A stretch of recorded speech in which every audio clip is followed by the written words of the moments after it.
Hi, my name is Peter Espig. I'm the CEO of Nicola Mining. We trade on the TSX Venture Exchange under the ticker NIM. Today I'll go over the company and highlight really on four components of the company that we are really excited about as management. The first is that we have several mine and milling profit share agreements, which has allowed the company to receive revenues in Q4 2016. The second is that we're excited about is our exploration and material purchase agreement that we recently signed with Teck Resources and Highland Valley with regards to our approximate 80 to 90 million tons of our copper waste dumps. And the third is Treasure Mountain. Treasure Mountain is our high-grade silver mine that we have off the Coquihalla, located approximately 90 minutes from our mill, and that we're looking at reopening if silver goes to above $20. And finally, the crown, increasingly becoming the crown of the company, is Thule Copper Property, which is the historic Craigmont mine property located adjacent to Highland Valley Copper that is known to have significantly high grades of copper through in its resource. Right now our market cap is approximately 45 million, which is really the investment into the assets that we currently have. We have a $2 million line tailings facility. We are one of the few mines in North America that actually owns 100% of the land where the mill sits on freehold. We paid $8 million for the land. It's also I3 industrial zoned, which also has benefits. And we invested $10 million into the Treasure Mountain project, which is a high-grade silver mine also located in British Columbia. In Q4, we restarted the mill in third quarter 2016, and this was after the mill was built in 2012. So it's a relatively new mill, it's high-tech, it's built for expansion. In Q4 2016, we milled approximately 1,500 ounces gold and 9,000 ounces silver. We have several milling partnerships, and we call them mill processing partnerships with high-grade gold mines in British Columbia. And the way the partnership works is the miner pays for the cost of the mining, the miner pays for the trucking costs, we pay for the milling cost, we then pay for the costs associated with the sale of the concentrate. We then, when the revenues come in, we reimburse us, we then reimburse the miner, and then it's a 50-50 profit split. This is not your typical toll mill contract or agreement that you see in South America. This is a British Columbia-based milling partnership where we receive 50% of the profit revenues from the property, and in doing so we're able to expedite their permitting process, and we're also able to increase their net present value, because as it stands in British Columbia right now, it's very difficult and very expensive to get a mill permit. You have to go through a multi-year process. It costs millions of dollars, and then you also have to do a very large reclamation bond. And this is something that came after Mount Poly. So this is the milling purchase agreement that I'm talking about. And last year we announced in a news release that we had 85.92 meters, so approximately 86 meters of a drilling result that graded 1.1% copper. At that time, that's one of the highest grade results that we've seen in North America in the past decade. So we're pretty excited about the exploration upside. I'll talk about that a little bit more, but I think that you'll certainly understand the potential of the copper asset that we currently have.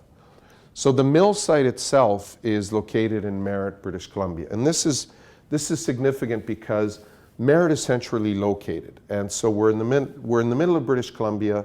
It's a semi-arid property.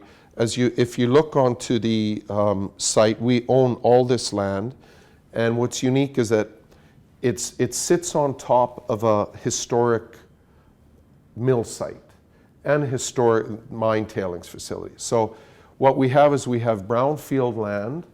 We own the land. It's I3 industrial zoned, and that was very significant in us getting the permit, the amendment that we have in permit M68.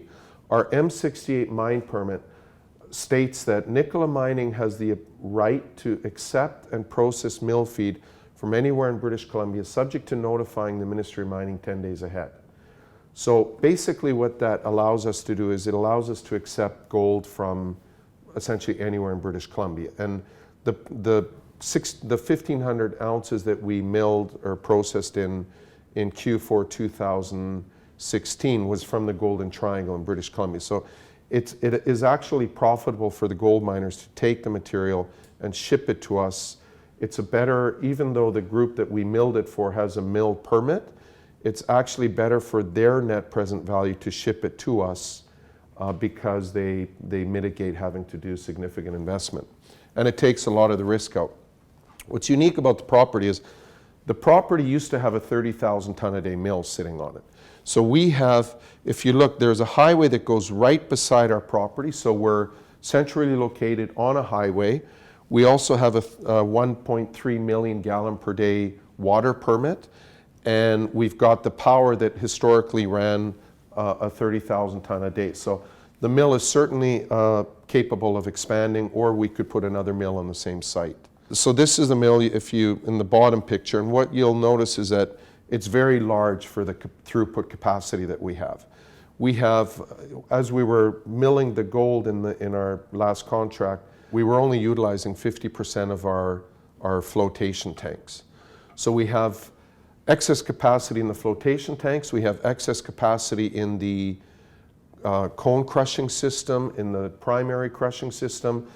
What we would like to do in the future is to expand our, increase our ball mill crushing capacity, and then we can move from closer from 200 tons a day to perhaps 500 tons a day. These yellow dots represent gold properties that have 43101 gold resources. One of the questions I often get asked is, how many opportunities do you have to either A, take over gold properties and essentially mill your own material, and really that should be our long-term goal, and B, how many contracts are available to do additional milling processing contracts. I think this map highlights that there's several properties, and we're the only mill in the entire region. We're the only mill in British Columbia that has in its permit that we're able to accept mill feed from anywhere in British Columbia. There's really three major assets that Nicola Mining has. We have the mill site that we own 100% of, freehold. We have Treasure Mountain, which is a high-grade silver property off the Coquihalla Highway, and we have Thule Copper. And Thule Copper is increasingly becoming what we would consider to be the crown of our company. And this is something that has caused more and more excitement in the market. You can see it in the share price. You can see it in the liquidity of the stock. And we see that by people who are interested in the company. And we're increasingly getting investors that understand copper, and they look at the asset and they understand it, they understand the potential. Thule Copper sits on the historic Craigmont mine site. The Craigmont mine site was essentially the predecessor to Highland Valley Copper. It was the first high-grade copper mine in British Columbia in the 1900s, and it had approximately 1 billion pounds of copper was extracted from the mine, the pit, and the underground, and the average grade was 1.28%. The underground was closer to 2.7%. This is very significant because, to put it in perspective, we're adjacent to Highland Valley Copper, which currently has a throughput closer to 0.2%. So the grades are very significant. When they closed the Craigmont mine, they left behind 500 million pounds of copper grading 0.42%.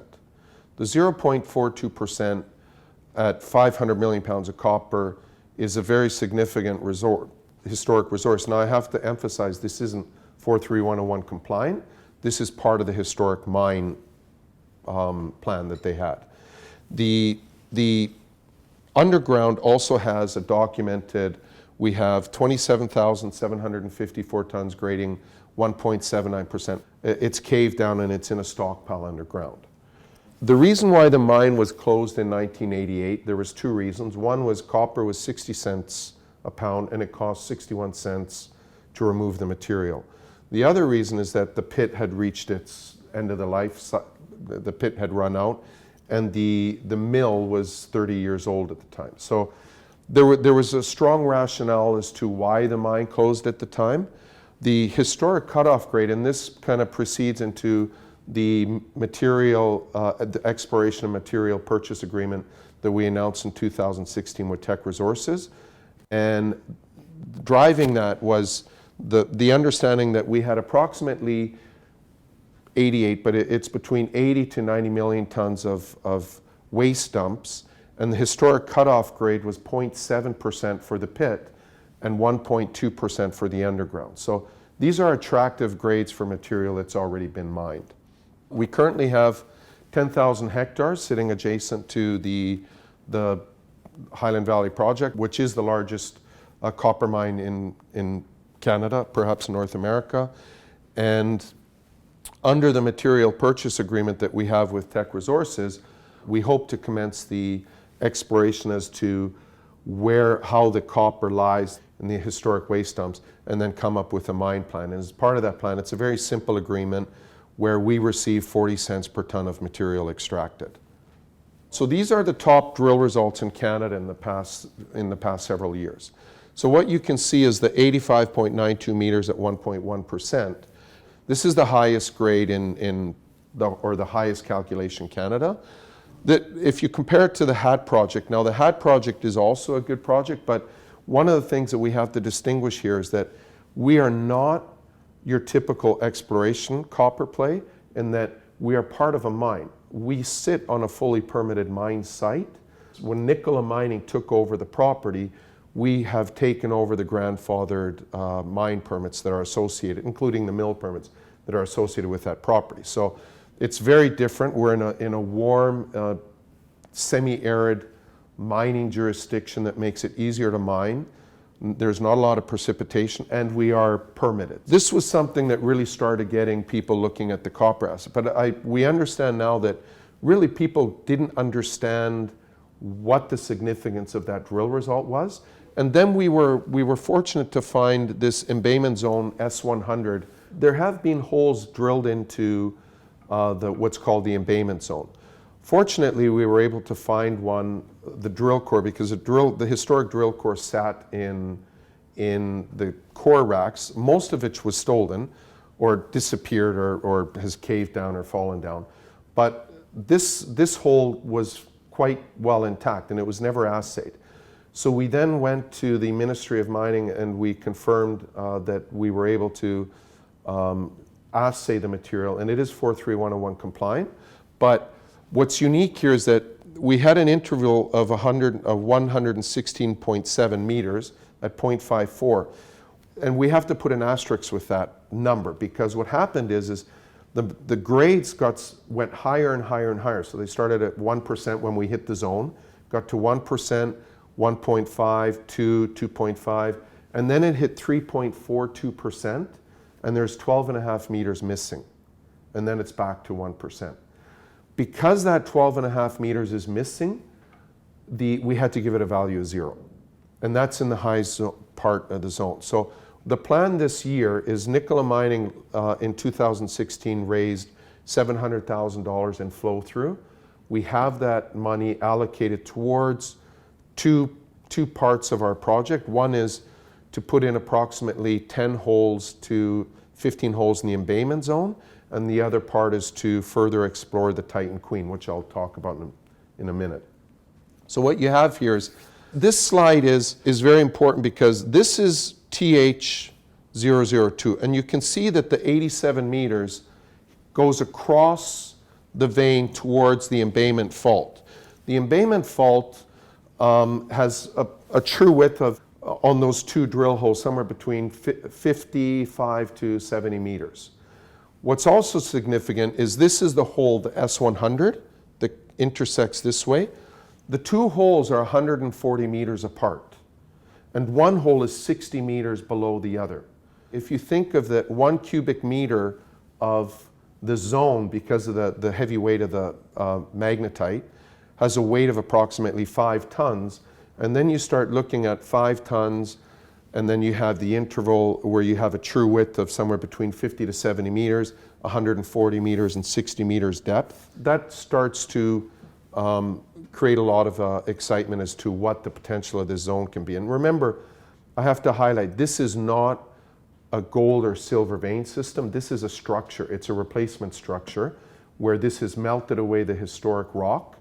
And so what you have is you have a structure that will continue to extend. It extends this way. And we plan to explore that to find out more, because we don't know how deep it goes down. What we do know is in the historic pit, the mineralization could be as great as 200 meters in depth. There's been so much excitement on Thule copper that sometimes people forget that Nicola Mining, which is the historic Halder silver, had a $240 million market cap based on the silver asset and the mill. There was no valuation given to the Thule copper at the time, because it wasn't until 2015 that Nicola Mining was able to consolidate 100% of the copper asset. Prior to then, we only had 50.1%. Management worked very hard at consolidating the copper asset, but we certainly have what we consider to be an exciting silver asset as well. There's three zones in particular that we're excited about. There's the Jensen Portal, the eastern zone, and the MB zone, which is the northern zone. In 2013, we put the silver mine into care and maintenance. At the time, silver was $13.80 to 90 cents. At the time, the Canadian dollar was $1.05 to the US dollar. So what we decided as management, we decided that there is no point in depleting your resource when you're making very little money in that resource depletion. Now we're above $18. Now I'm not a speculator as to when silver will go back to $20, but what we like to do is we like to think of this as an asset, because we have level 1 stope 2. Level 1 stope 2 required 11 raises. From the 11 raises, 7 are complete.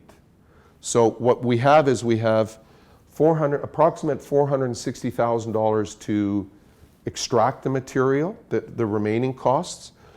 I would probably think of about $200 to restart, to reopen it. Approximately $300,000 to ship the material to our mill, and another $600,000 to mill it. So what do we get out of that? We get, at a cutoff grade of 10 ounces, we have 14,000 tons with a 43101 compliant 430,000 ounces. That works out to about 31 ounces a ton.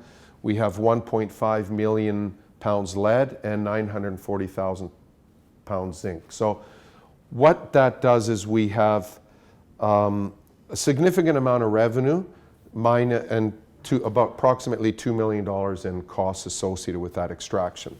So this is something that is the potential of additional cash flow that we hope to look at either this year or next year, depending on what the price of silver is. This is the current mine. This is the Jensen Portal zone. This is the JK zone, and this is the MD zone. And so specifically, we're excited about how the Jensen Portal could connect to the historic mine, because they're approximately 400 meters apart. It looks like the mineralization is the same vein system, and it looks like this moves towards this. This has been mined. The historic grades of that mine were also 30 ounces per ton. But this region has never been drilled, and we hope to explore that at some point in the future. I believe that we have a very good management team. And finally, so we were approached by several senior geologists from British Columbia, and they said, we believe that you have a very significant resource here, and we believe that given where you are and given that you're permitted, that this could be essentially become a copper mine in the future. This is the historic mine. Here's the pit, and this is the underground. This has all been extracted. What you have here is you have this fault, and then you can see this is which is called Promontory Hill Fault. This is also a known copper structure. What we've known, because we are adjacent to Highland Valley. Highland Valley knows the Guichon batholith. We're on the same batholith as Highland Valley. They have drilled hundreds and hundreds of thousands of meters on their site. So what we knew is that this number 2 shifted northwards approximately 800 meters. And that's how we were able to so accurately drill last year in our one drill hole and hit the 96 meters grading 1.1%. And so what you can see here is that this is not a vein. If you were to slide this down, it actually is one large replacement structure. And so we believe that we've only drilled right here. This has the potential to continue to be open. This may have historically connected to this. So and the distance between these two is 1.5 kilometers. So there's a significant amount of potential there for further exploration drilling. And the last point here is that I have to explain is that there's a difference between a skarn and a porphyry and a porphyry-driven skarn. A skarn is simply where the material has moved into a rock and a fault. A porphyry is more of a larger ore body, and then a skarn-driven a porphyry-driven skarn is an ore body or a resource or a formation that is an offset or an offshoot of a porphyry. We know from the mineralization that the historic Craigmount mine and the embayment zone are porphyry-driven skarns. We have recently done the mapping on a zone called Titan Queen, and we drilled this zone in 2016. At the top of the zone, we had 10 meters grading over 1%. And then we went through a vent, a fault, and then we went out the other side. We mapped it this year, and we intend to do IP survey because there is a potential, and if it is, it could be that this is one of the, it could be that this is a porphyry type of mineralized zone that sits in between the embayment and the historic Craigmount pit. So this is something that we'll explore this year. Now, and remember that Highland Valley is not one porphyry, it has several porphyries on that property. So, you know, even whether this is a porphyry or it isn't a porphyry, it could be one of several porphyries on the property that we have. Thank you very much for your time.